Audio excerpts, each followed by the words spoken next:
Found Duckling by EvaDragon, Chapter 13, Bittersweet. Summary. Danny returns to Amity Park. Big feelings ensue. What the fuck? Jason breathed out as he looked up at the UFO-like structure that perched on top of the 2-story brown brick building. Dick, Tim, and Bruce looked on in horrified agreement. Danny rubbed the back of his neck in sheepish embarrassment. "That would be Fenton works for you," he finally said as he walked up to the front door. Before he could unlock the door, there were twin cries of "Danny!" and then he was tackled to the ground in a tangle of limbs. The four Waynes tensed for a fight, but quickly untensed upon seeing Danny laughing and crying and hugging his attackers.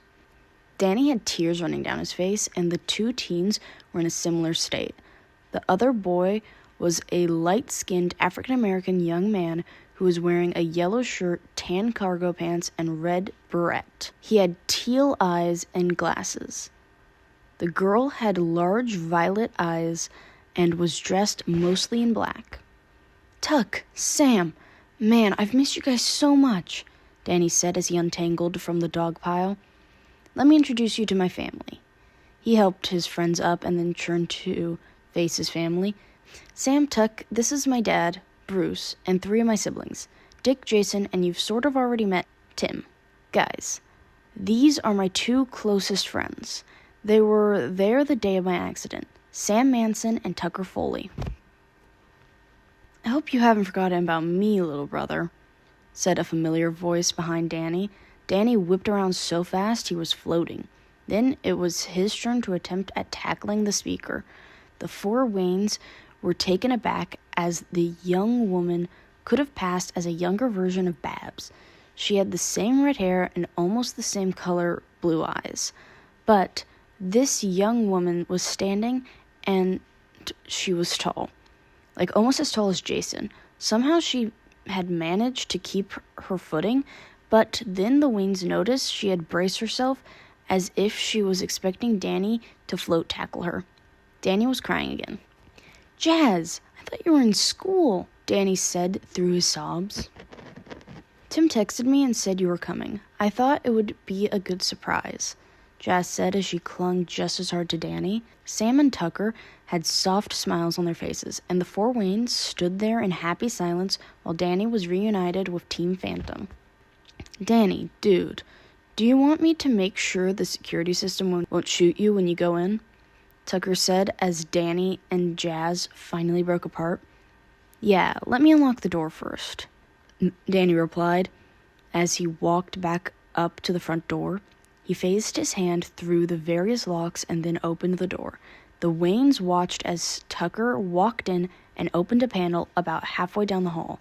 He pushed a few buttons, and then everyone outside heard an automated voice call out that the automatic ghost defense system was disabled. Danny slumped in relief. The 4 Waynes shared a grim look. Danny had told them about the defense system, but they hadn't quite believed it. Danny turned around and ushered his new family in. "Do you want the grand tour?" he asked with a laugh. "We'd be happy to see your home, Danny," Tim chimed in. He walked in as a wave of nostalgia washed over him. He showed his new family the living room and kitchen. Tucker, Sam, and Jazz piped up about the adventures of the reanimated food. Everyone shuddered in horror. He and Jazz showed them the upstairs, and he told them about how he would stash things in the walls or under the floorboards. Tim looked around in awe at all the space memorabilia.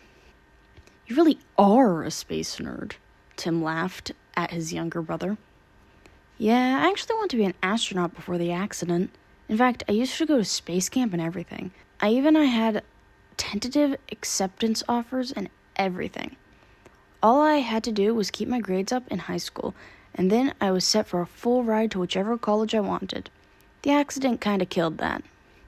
Danny and Jason snorted. Everyone else groaned.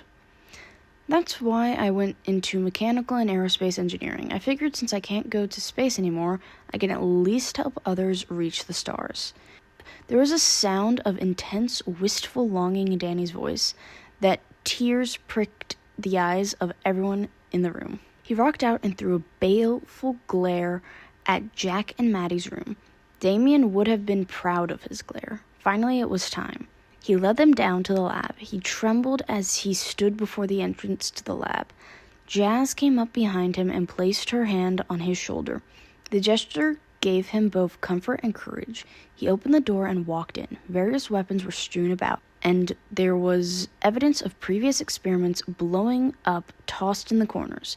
But the most glaring thing that stood out in the lab was the large metal doors. The Fentons had, thankfully, secured the portal before their mad dash and subsequent arrest in New York. A wave of nausea rushed over the four men as they looked at it. This was where Danny had died. Unlike the warehouse in Ethiopia where Jason had died and was no longer standing, this was still an active reminder that a child had died. One that had seen constant use. One in which the doctors Fenton had remained ignorant that their invention had killed their youngest child. Tucker rushed over to the computer, Tim hot on his heels. They both plugged in a flash drive and began downloading all of the files on the computer. Then, once all the files were copied to the flash drives, Tucker wiped the computer clean. Tim looked over it and nodded. Between the two of them, they made sure that there was no possible chance of recovering any data from it. "Danny, what do you want to do with the portal?" Tucker asked. Danny looked at it thoughtfully. It had so much history, but at the same time, it was the cause of so much grief. "I'm going to destroy it. Everyone, stand behind me," he commanded after a few moments of looking at it intensely. He threw up 2 layers of his ecto-shield, and then he charged up his ectoblasts. He waited until they were as large as disco balls, and then he fired them right at the portal. There was a blink, and then the whole damned thing caved inward. There was a sonic boom, and then it was gone, smoke billowing out from it as it collapsed in on itself. Other than the sonic boom, there was no other sign that the portal had ever existed. The metal frame was blackened and twisted, and the wall behind it was scorched, but it was a wall once more.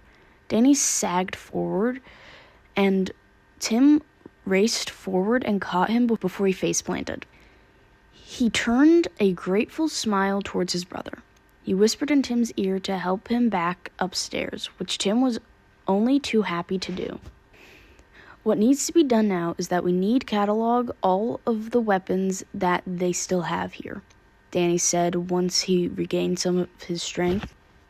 Danny's right. There's a whole weapon vault down in the basement. Danny or Tucker could let you know what needs to be destroyed and what can be taken. Jazz agreed. Tucker nodded.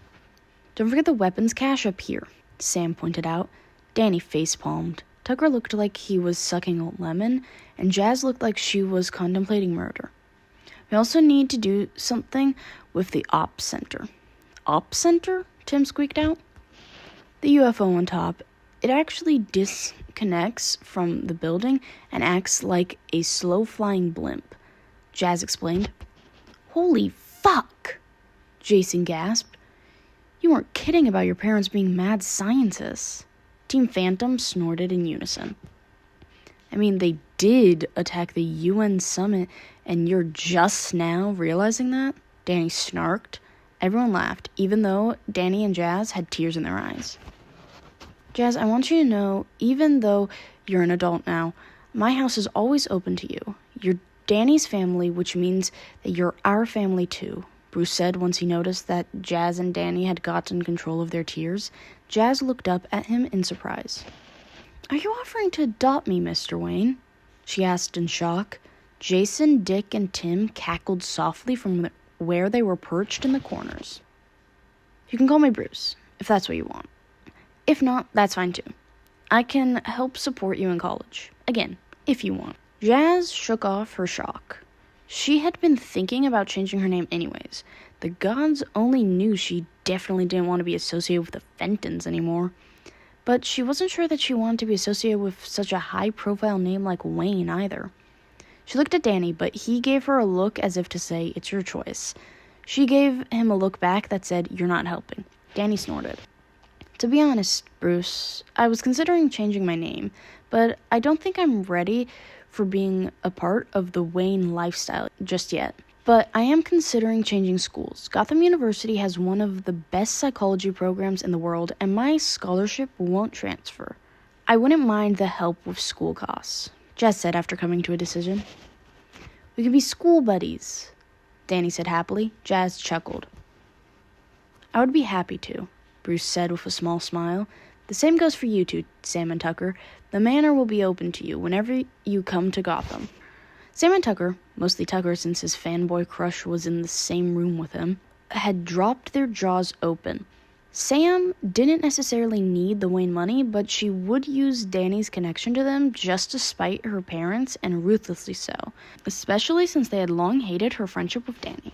She couldn't wait to tell them that he was a Wayne, and she had an open invitation to Wayne Manor. Tucker, on the other hand, could use the money, and Tim already had plans to offer him a WE internship when he graduated high school. Danny wandered back upstairs to his room. Jazz followed. He stared at his room with hollow eyes. I can't believe it's really come to this, Jazzy. She bumped her shoulder against his. I know, little brother, I know. I'd always hoped that things would be different, that they would see you as their son if they found out. Do you want me to help you pack your things? She asked softly, the tears that she had held back earlier now streaming down her face. Danny nodded. She dove into his closet, and together they started packing. They didn't bother with any of his clothes, since Tim and Bruce had already bought him a whole new closet full. But he did pack all of his model rockets and books about space. Some of his books had been rare copies, and he wanted to take them with him back to Gotham. It's kind of bittersweet, you know, being here like this, he said as he packed the last of his stuff that he wanted to take. I know. Let's go back downstairs. Nasty Burger waits for no one. Danny smiled. He missed Nasty Burger. Bat Burger was good, but Nasty was better. And he would die again on that hill. Once we get the op center taken care of, I'll see about putting the house up for sale or something. Maybe we can pour cement in the basement or something, Jazz suggested. Danny nodded. He didn't particularly care what happened to the house. He had no love for the Fentons anymore, as much as that thought broke his heart and made his core thrum in sadness. So, Danny, what's good to eat around here? Dick asked as he and Jazz reappeared at the bottom of the stairs. I want Nasty Burger, he replied. The fuck's Nasty Burger? Is it really called that? Jason asked, appalled. All four Amity Parkers laughed. It used to be Tasty Burger, but the sign was vandalized and the T was changed to an N. The management was too cheap to change it back, and it stuck. It's the best burger joint around, Tucker explained after he got done laughing. Sure, why not? Dick chirped happily. He was always up for new experiences. The rest of Danny's new family quickly agreed. Those from Amity Park piled into Jazz's car, while those from Gotham followed behind in the rental Bruce had arranged. They walked into the fast food restaurant, and Danny immediately felt everyone stare at him. He heard the whispers surround him as he approached the cashier stand and ignored them. Val was working the register and had been playing on her phone when they walked in, so when the whispers finally registered in her ears, she looked up in shock. She jumped around the counter and slammed into Danny, grabbing him in a near bone-crushing hug. Danny, oh my God, where have you been? Valerie shouted. If he didn't have the other guests' attention before, he certainly had it now. Hey, Val, Danny said as they finally separated. Fenton? Said a blonde-haired, blue-eyed boy. Danny turned to face him. Hey, Dash, Quan, Star, Paulina, Danny called out as he rubbed the back of his neck. Almost everyone in the restaurant stared at him in shock.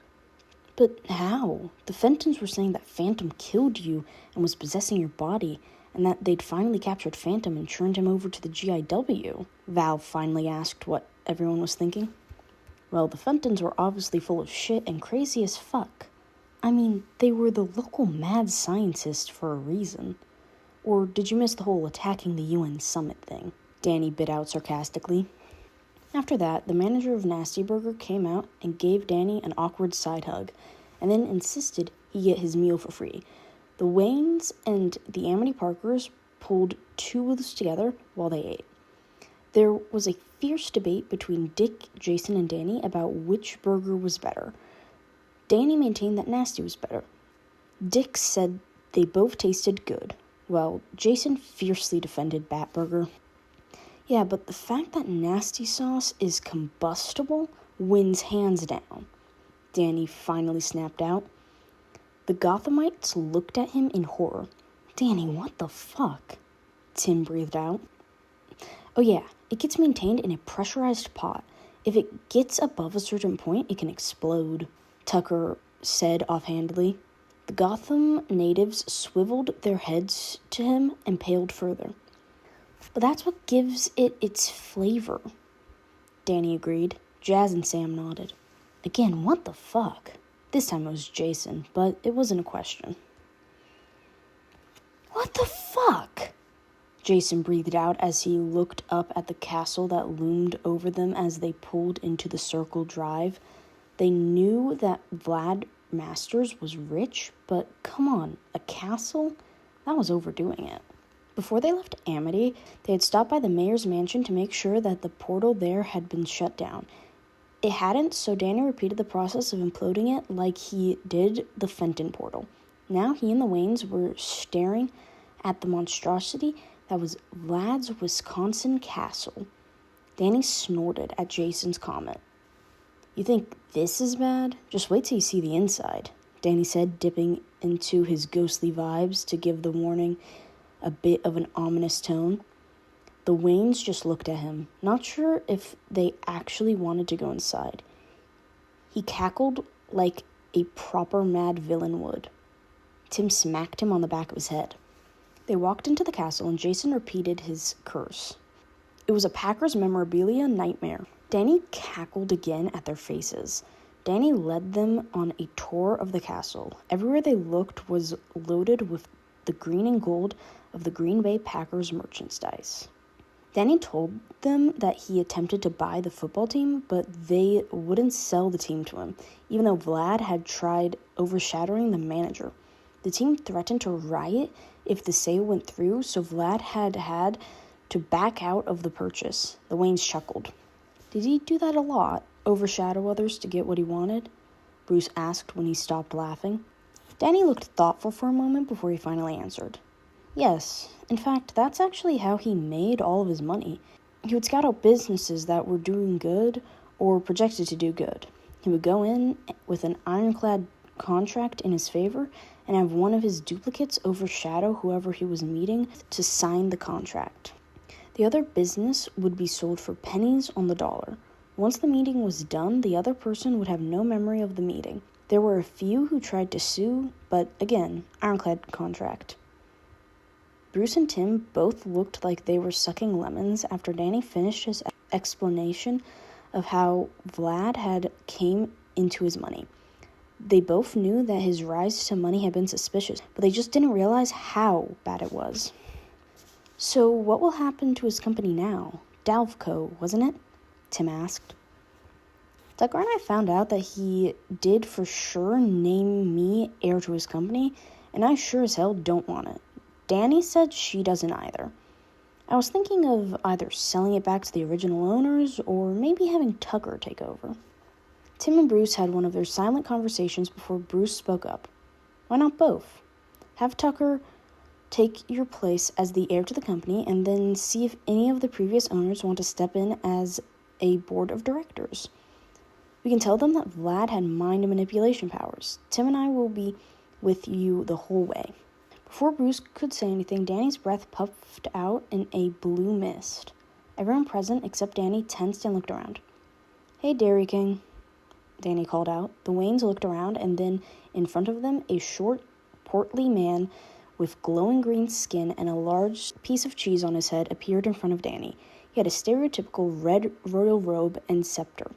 Hello, young Phantom. I've heard about Plasmius. What's going to happen to my castle now?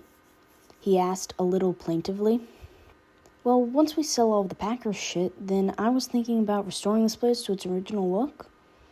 I could set up some kind of trust fund and then donate it to the Wisconsin Historical Site or something. The ghost began glowing, showing he was happy at the compromise that Danny had offered. If that happens, I'll let them know about you so you can stay since this is your haunt. You do that for me, Phantom? Dairy King squeaked out in happiness. Danny nodded.